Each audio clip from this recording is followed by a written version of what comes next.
Assalamualaikum warahmatullahi wabarakatuh. Saya Liska Pujiasanah dengan NIM 204244042. Di sini saya akan mempresentasikan untuk tugas UAS mata kuliah Pendidikan Keluarga. Baik, di sini saya mendapatkan judul atau tema tentang di sini ya teman-teman. Nanti teman-teman bisa dilihat ya. Nih, menanamkan disiplin tanpa kekerasan. Nah, itu tuh kayak membentuk karakter anak usia dini melalui kasih sayang, keteladanan, dan regulasi diri yang positif. Oke, teman-teman, jadi gini, kalau dengar kata disiplin, kadang yang kebayang di otak kita tuh kayak aturan yang ketat banget, anak kudu nurut, bahkan hukuman ya. Pastinya sih otomatis di pikiran kita kalau ada kalimat disiplin. Nah, hari ini kita itu bakal lihat disiplin dari sudut pandang yang berbeda ya, bukan yang disiplin benar-benar tegas, itu bukan, karena ini untuk anak usia dini. Nah, gimana sih cara mendidik anak lewat kasih sayang, tapi dengan disiplin gitu ya?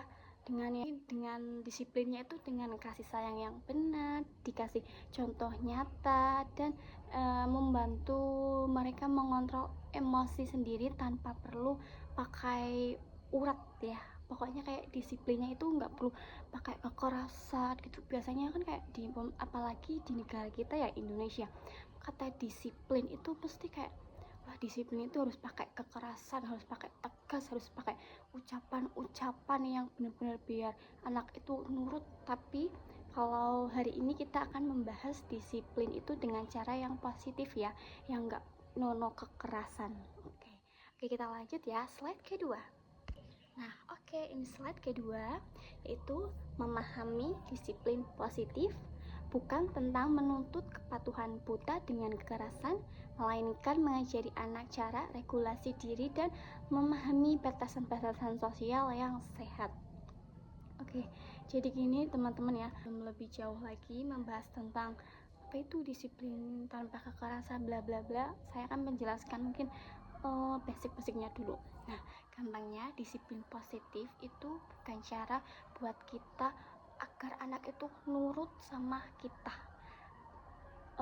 Mungkin kalau mereka bakal nurut kalau kita itu memberikan ancaman atau takutan, ucapan kayak gitu ya, biasanya sih ya, kayak emak-emak Indonesia apalagi. Justru sebaliknya, ini adalah proses nuntut anak itu biar mereka paham ada batasan yang sehat, bisa ngontrol emosi dan tahu cara perilaku yang baik, kesadaran sendiri, bukan karena takut karena hukuman. Kebanyakan ya ibu-ibu itu biasanya yang saya lihat, yang saya baca-baca dari internet beberapa itu, ibu-ibu agar anak biar nurut itu biasanya dikasih embel-embel menakuti atau tuntutan gitu, kayak semisal contohnya kayak anak nggak mau bersihin mainannya, pastinya ibunya itu pasti bilang, kalau kamu nggak bersihin, awas kamu nanti nggak tak kasih jajanan, nggak tak kasih mainan. Biasanya sih seperti itu ya yang saya lihat atau saya baca-baca ya, masih banyak lagi ya.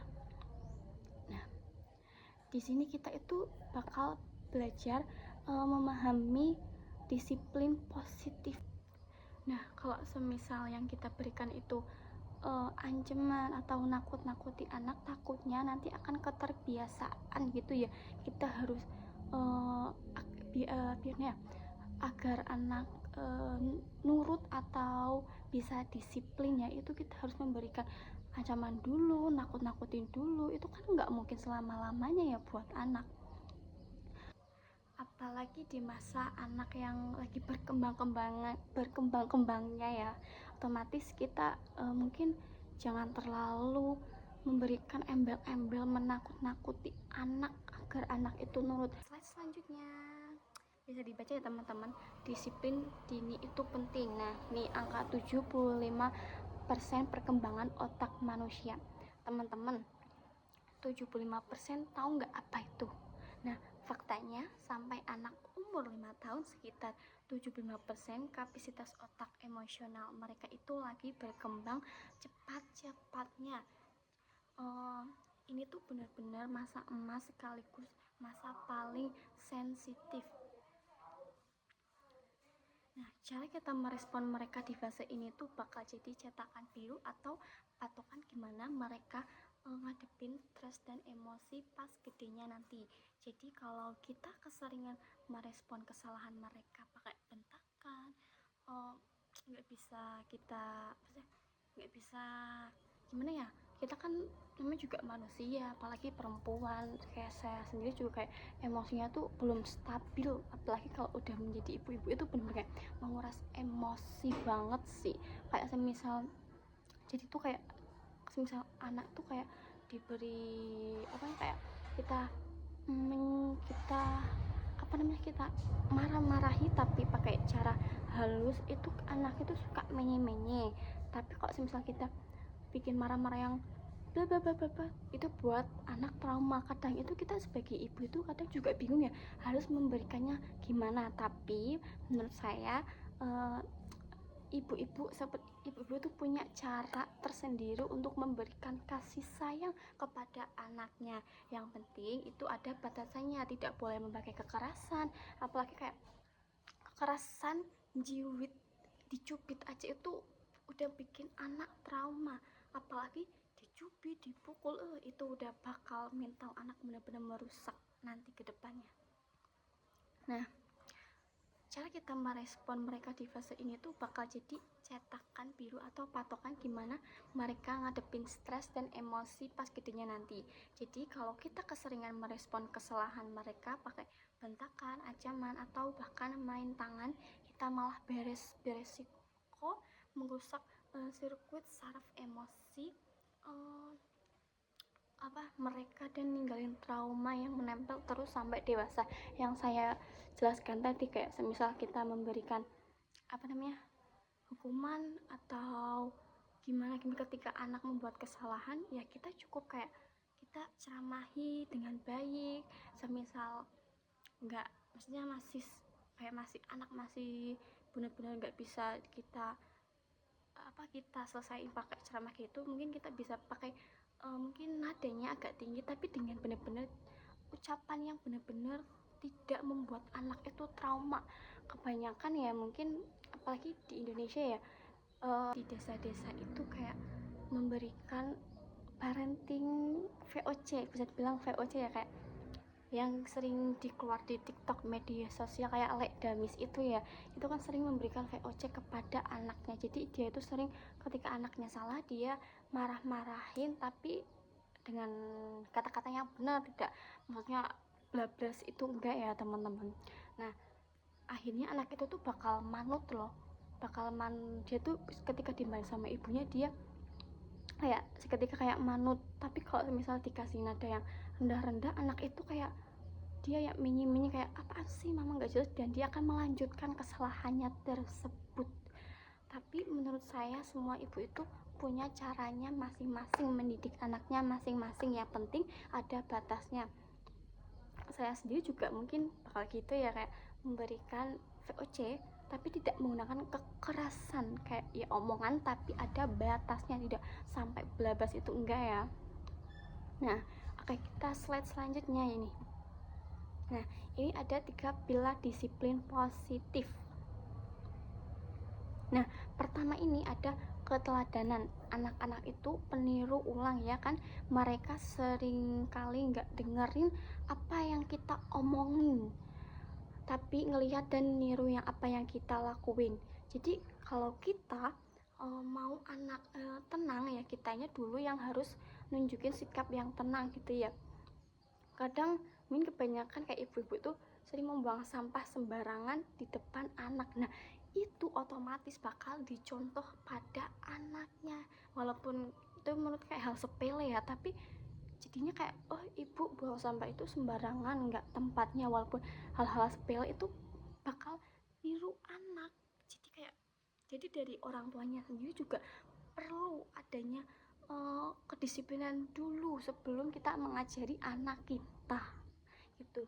Dari hal-hal sepele seperti kayak membuang sampahnya pada tempatnya, ketika mau makannya berdoa, biar anaknya itu meniru keliru, karena di masa umur segitu anak itu masih suka kayak dia belajar dari yang apa mereka lihat. Semisal ibunya ketika mau makan gak berdoa, ya otomatis anak tersebut bakal ketika makan gak akan berdoa, karena ya orang tuanya begitu. Jadi ya jangan salahin anaknya, tapi orang tuanya dulu kenapa anak bisa kayak gitu.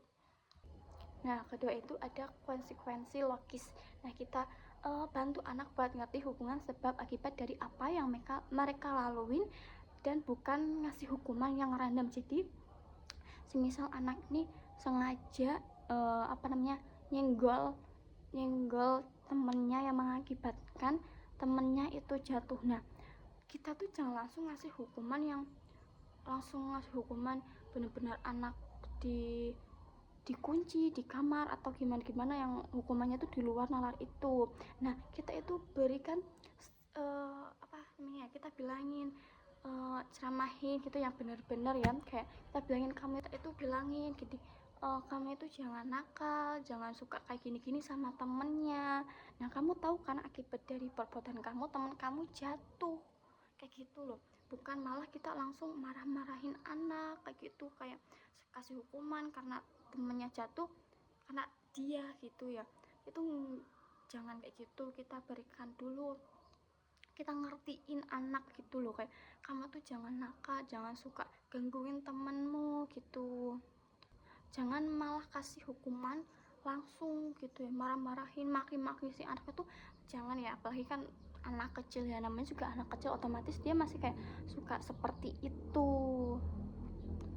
Nah, yang ketiga itu ada komunikasi empatis, yaitu pas ngobrol, coba deh kita ngajarin tinggi mata kita sama anak dan dengerin curhatan atau emosi mereka. Ini tuh bikin anak ngerasa aman dan dihargai. Nah, jadi biasanya kan ada yang memang benar-benar orang tuanya itu sibuk sama sekali ya, kayak dia kerja nggak ada waktu buat anak. Akhirnya anak itu sering memendam emosi, memendam perasaan dirinya sendiri. Jadi ketika dewasa nanti pun sama dia tidak mau ngobrol sama orang tuanya, dia apa-apa sendiri, karena emang dari kecil ya sendiri, semuanya sendiri. Nah, itu tuh kayak bikin anak kayak gak nyaman ya. Tapi lama kelamaan otomatis anak akan bakal nyaman, apalagi tumbuh dewasa dia bakal kayak apa-apa sendiri, punya masalah ini itu sendiri, pendam sendiri, nggak pernah cerita orang tua, akhirnya bla bla bla. Nanti akhirnya anaknya yang disalahin, padahal dari kecil anak tersebut itu tidak diberikan ruang oleh orang tuanya. Oleh karena itu kita sebagai orang tua itu memberikan ruang, kita sering curhat-curhatan, ada masalah apa, cerita ini itu, biar nanti kebiasaan sampai dewasa nanti gitu loh. Oke, selanjutnya adalah membangun rutinasi harian. Nah, pernah nggak sih ngerasa anak tiba-tiba tantrum padahal nggak ada angin, nggak ada hujan, mereka kayak bisa jadi itu mereka karena cemas gara-gara nggak tahu habis ini mau ngapain. Makanya bikin rutinitas harian yang teratur itu penting banget. Nah, rutinitas yang konsisten kayak jadwal makan, tidur, dan main bikin anak itu bisa nebak apa yang bakal terjadi selanjutnya, dan ini bikin mereka ngerasa aman dan mengurangi stres. Kadang juga anak itu kayak stres ya. Nah, kita itu bikin jadwal rutinitas biar anak itu nggak bosan ya. Yang pastinya kita berikan juga bermain di luar ya, nggak cuma di dalam.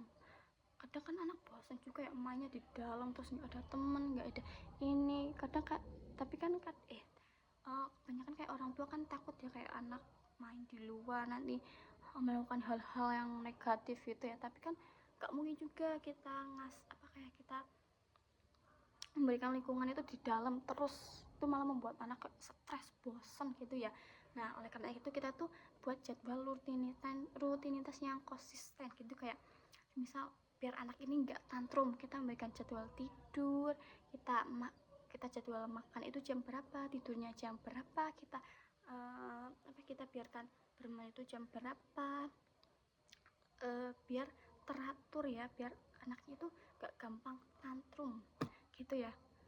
Dan pastinya kayak ketika makan itu Yang saya pelajari dari media sosial itu kayak anak itu gampang tantrum ketika kayak dia tuh sering makan makanan yang manis-manis, terus yang pengawet-pengawet gitu ya yang saya lihat. Karena ada anak salah satu seleb ya bisa dibilang, itu dia tuh nggak ngasih makanan yang manis-manis. Nah itu anak itu kayak ketika ada acara apapun dia tuh nggak bakal tantrum gitu loh. Mungkin itu ngefek ya, kalau makanan gula-gula itu bakal ngefek sama ke tantrum. Misalnya nggak tahu sih itu bener apa enggak, yang saya baca sih kayaknya sih iya. Nah balik lagi, kita itu harus memberikan rutinitas yang biar rutinitas yang apa namanya tuh, yang terjadwal gitu ya, biar anak itu paham oke, selanjutnya ini, selanjutnya ini, selanjutnya ini, biar anak tuh gak bakal cepet tantrum ya. Nah kita itu bisa mulai dari hal yang simple ya, kayak misalnya kita ngajakin anak beres-beres main, tiap bermain, terus inget ya, diajarkan bareng sebagai bentuk kerjasama, bukan cuma disuruh-suruh doang. Kadang kan ada orang tua yang beresin tuh, kalau setelah main tuh beresin gitu, tapi orang tuanya nggak bantu, malah main HP, biasanya kebanyakan seperti itu ya. Nah itu tuh jangan, kita tuh harus kayak sambil nyuruh tapi kita juga harus bantu, harus bekerja sama, biar anak tuh tahu oh ini loh yang namanya kerja sama gitu, gak cuma ibunya nyuruh doang ya yang pastinya. Oke, jadi slide selanjutnya adalah hukuman vs konsekuensi logis. Nah seringkali kita tuh bingung ya bedanya hukuman sama konsekuensi logis apa sih. Nah kita ini bisa dilihat teman-teman, kita bedakan. Kita itu ada hukuman itu kayak dipukul, dibentak, atau ancaman biasanya keluar pas kita lagi emosi atau lagi marah banget ya. Oke, anak emang bakal langsung diem seketika karena mereka takut ya, kalau diberikan hukuman atau ancaman itu otomatis mereka kayak bakal takut. Tapi jangka panjangnya ini bisa merusak mental anak dan ngajarin mereka kalau kekerasan itu solusi. Jadi kekerasan itu nggak cuma kayak pukulan, atau itu kekerasan juga ada kekerasan yang omongan ya, menurut saya pribadi ya, benar-benar kadang ada yang omongan yang benar-benar bikin anak mental anak itu down banget. Tapi ya namanya juga manusia, nggak bisa saya salahkan ya, apalagi sebagai orang tua. Itu kan emosi emang kadang gimana ya, apalagi ketika kita menghadapi anak usia dini, anak kita itu emang benar-benar emosinya lagi diuji, benar-benar memiliki kesabaran yang harus sepenuh. Jangan sampai kesabaran kita itu setipis tisu ya. Kita harus benar-benar sabar banget dalam mengajarin anak gitu. Kalau kita emang bener lagi emosi banget, kita tuh harus inget ya teman-teman, emosi-emosinya orang tua, itu-itunya orang tua itu ada batasnya. Jangan sampai orang tua memberikan kekerasan fisik maupun omongan yang bikin anak down ya teman-teman. Jadi semisal kita emang lagi emosi, bener lagi emosi, nah lebih baik kita orang tua itu bener kayak lebih kayak tenang dulu, kita diem dulu, kita biarin anak itu nangis apapun itu dulu. Kita yang penting diri kita itu bener-bener kayak harus sabar dulu, tenang dulu ya. Jangan sampai anak lagi tantrum kita kebablasan memberikan kekerasan fisik gitu ya. Lebih baik dari kita sendiri tuh kayak lebih tenang dulu gitu ya. Nggak bisa dipungkiri ya teman-teman, apalagi di negara kita itu banyak banget anak korban kekerasan dari orang tuanya sendiri, karena ibunya atau bapaknya itu lagi capek atau lagi emosi tinggi-tingginya. Setinggi-tinggi emosi kita, secapek-capek kita, itu kita harus ingat ya teman-teman, itu anak kita sendiri. Jangan sampai kita memberikan kekerasan emosi, kekerasan fisik yang membuat mental anak itu down ya. Nah nantinya itu tuh bakal berkepanjangan loh yang mereka lihat. Otomatis nanti kayak gedenya kayak ibu aja kayak gini dulu sama aku, masa aku nggak boleh. Nah yang salah siapa? Orang tua kan. Oleh karena itu secapek-capeknya kita, emosi-emosinya kita itu jangan sampai kelewatan batas, jangan sampai melakukan kekerasan fisik ya teman-teman. Nah oke, nah ini beda cerita ya kalau kekuatan konsekuensi logis. Nah ini itu fokus ke solusi dan belajar bertanggung jawab. Contoh kalau anak sengaja numpahin susunya ya, ya konsekuensinya kita ajak dia buat lap tumpahin itu bareng-bareng, nggak pakai marah-marah, nggak biar anak itu dapat pelajaran berharga ya, dan kayak kayak dia tuh bakal kayak ngerti, bakal belajar dari yang apa kita perbuat, bukan kayak semisal anak itu sengaja numpahin susu ya, tapi kita malah kayak bentak-bentak, kamu itu gimana sih susu kok ditumpahin ini itu jangan gitu, malah membuat anak kayak trauma banget, kayak malah takut sama orang tuanya sendiri. Nah kalau kayak gitu itu malah nggak bagus buat otak anak atau perkembangan anak ya. Kita bantu jelasin dengan cara kita juga melakukan juga kita bantu dengan lap-lap bareng-bareng biar anak itu paham loh, biar anak itu mengerti gitu loh. Jangan malah marah-marah, kebanyakan kan orang tua kan marah-marah sukanya ya. Kita bantu biar anak itu paham ya, kayak sebab dan akibat ya, kayak semisal anak itu numpahin ya akibatnya anak tersebut ya harus ngelapin juga, jangan kayak ditinggal gitu. Dan caranya kita juga kayak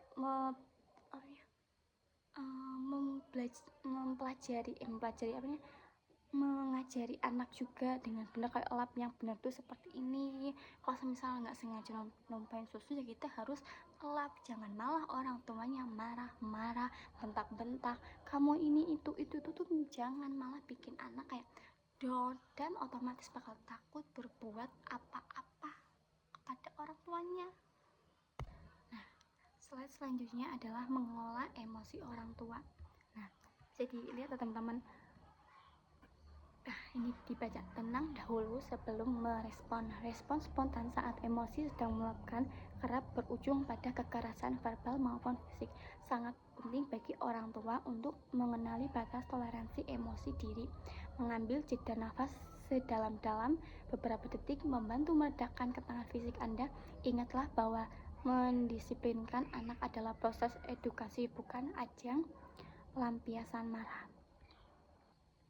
Jujur ya teman-teman, tantangan paling berat dalam disiplin positif itu sebenarnya bukan dari mengatur anak, tapi mengatur diri kita sendiri. Kadang diri kita sendiri aja susah diatur, tapi kita udah mengatur anak ya, otomatis kayak kita sendiri aja belum bisa, maksudnya kayak belum mengatur diri kita sendiri ya sebagai orang tua atau pendidik, tapi kita sudah mengatur anak, otomatis yang kita berikan kepada anak ya seperti itu kayak. Nah setuju nggak, pas kita lagi capek atau emosi, respon kita ke anak bawaannya pengen langsung meledak aja ya, apalagi kalau pulang kerja itu kan lagi capek-capeknya ya, otomatis kayak ketika anak lagi tantrum ataupun itu ya, kita bakal kayak emosinya bakal munjak naik lagi. Makanya aturan emasnya adalah tenangin dulu sebelum merespon anak ya. Ketika anak lagi tantrum, kita tarik nafas dalam-dalam beberapa detik biar badan kita itu rileks. Ingat tugas kita itu di sini adalah ngedidik dan ngajarin anak, bukan buat melampiaskan emosi kita kepada anak. Tantrumnya anak, kita harus ingat kita tuh sebagai pendidik, kita sebagai orang tua, apalagi ibu ya. Ketika anak tantrum ya kita harus tenang dulu gitu ya. Kalau kita ngadepin anak tantrum dengan keadaan diri kita itu lagi emosi, otomatis anak itu juga bakal nggak bakal tenang gitu loh. Kalau kitanya lagi emosi, tapi kalau misalnya kita lagi tenang, lagi dalam hati kita tuh bersih, kayak ngomongnya tuh lembut, nggak pakai marah-marah, otomatis anak tersebut bakal kayak dengerinnya tuh bakal kayak gitu juga yang kita rasakan. Tapi kalau misal kita lagi emosi gimana itu ya, otomatis anak bakal kayak rasainnya kayak gitu. Jadi anak kayak malah semakin tantrum, bukan malah semakin berhenti. Oleh karena itu sebelum kita ngadepin anak tantrum, tapi diri kita sendiri dulu peduliin, kayak tenangin dulu, sabarin dulu gitu ya. Nah, kedua itu hadir secara fisik, deketin anak. Kayak ketika anak lagi tantrum, kita tuh kayak langsung deketin, kita jongkok atau duduk ya, biar kayak menghadap bareng ya. Terus kita lindungin, kita peluk gitu ya. Jangan malah kayak anak tantrum di bawah kayak suka guling-guling, kita malah berdiri kayak, terus kita malah marah-marah. Itu bukan malah berhenti tantrumnya, malah tambah apalagi di tempat umum ya. Nah, kita tuh harus deketin anak, kita harus peluk anak, kita harus sayangin anak, biar anak itu merasa kayak disayang, dilindungin dulu gitu ya. Nah, ketika itu ada validasikan emosinya. Jangan dilarang nangis, tapi bilang gini ya teman-teman, ibu tahu kamu tuh lagi kesel ya, karena mainannya harus disimpan. Nah, kalimat ini tuh bikin anak ngerasa kayak dipahami. Nah, yang selanjutnya adalah validasi emosi. Itu tuh kayak jangan larang anak nangis, tapi kita bilang sama anaknya kayak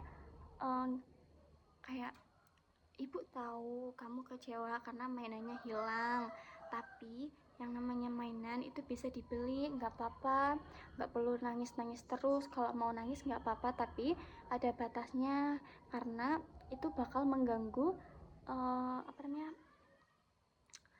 mengganggu orang-orang itu ketika lagi di luar ya gitu. Jangan malah kayak anak lagi nangis kita malah marah-marah kayak ditinggal, itu jangan ya teman-teman. Kita berikan pelukan, terus kita kasih ruang gitu loh buat anak nangis gitu juga. Dan kita pastinya kayak kita bilang, kayak kita berikan omongan kayak, ya nggak apa-apa, nangis aja, yang penting jangan sampai kebablasan gitu ya. Terus kita juga bilang kalau mainan yang hilang itu bisa kita beli lagi, nggak apa-apa gitu. Oke, nah selanjutnya adalah tahapan disiplin sesuai usia. Nah, ini teman-teman bisa dilihat ya slide-nya. 0 sampai 1 tahun membangun rasa aman dan rutinitas harian dasar, makanan dan tidur yang teratur. Di usia 3 sampai 5 tahun kita udah bisa nih bikin aturan simple bareng anak, ngajarin empati dan bantu mereka mengenali nama-nama emosi. Nah, buat usia 5 tahun sampai ke atas kita tuh bisa konsisten menerapin konsekuensi logis dan ngajakin mereka diskusi buat nyari solusi ketika ada masalah. Oke, sekian dari saya, dan ini ada